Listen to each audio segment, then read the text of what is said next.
Hello everyone, welcome to IS Darshana. I hope you all are doing very well. So without wasting any of our time, let's move to the topics of the day.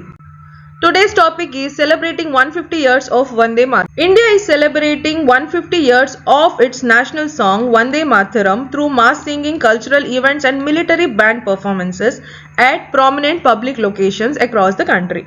The aim of the celebration is to foster national pride and unity. As part of these celebrations, the Indian Air Force IAF band comprising 31 musicians performed at the amphitheatre in Rajiv Chowk, New Delhi on 21st Jan 2026.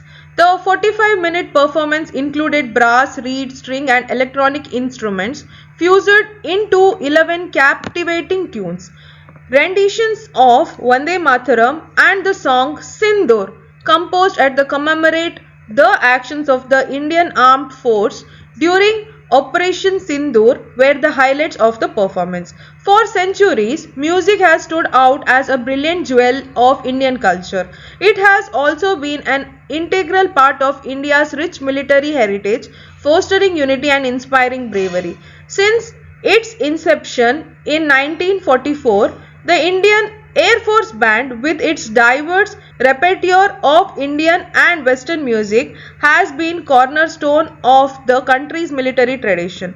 The Indian Air Force Band aims to inspire patriotism and spread the spirit of unity through the captivating performances. So the next topic for the day is government notifies greenhouse gas emissions intensity targets for 208 more carbon intensive industries. The Government of India has notified greenhouse gas emissions intensity targets for additional carbon intensive sectors under the Carbon Credit Trading Scheme (CCTS). The notification issued on 13th January 2026 brings petroleum refineries, petrochemicals, textiles and secondary aluminium under the compliance mechanism of the Indian carbon market. A total of 208 obligated entities across these sectors will now be required to meet specified emission intensity reduction targets.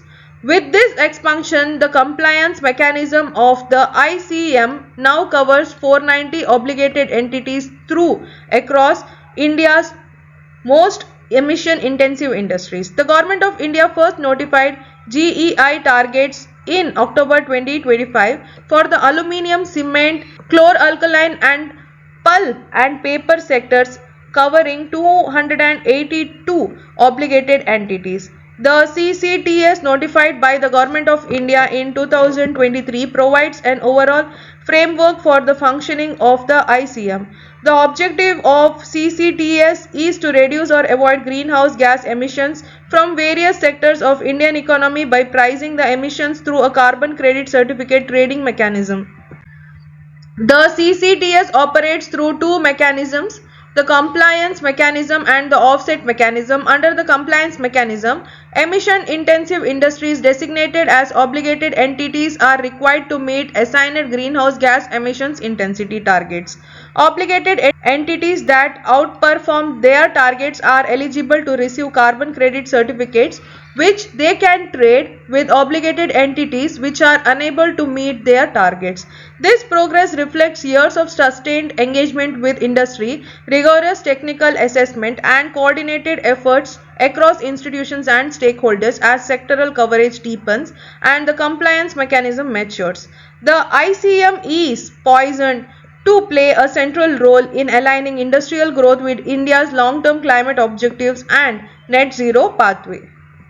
So this is it for today. Thank you for watching. If you like the video, like, share and subscribe. Thank you. Have a nice day.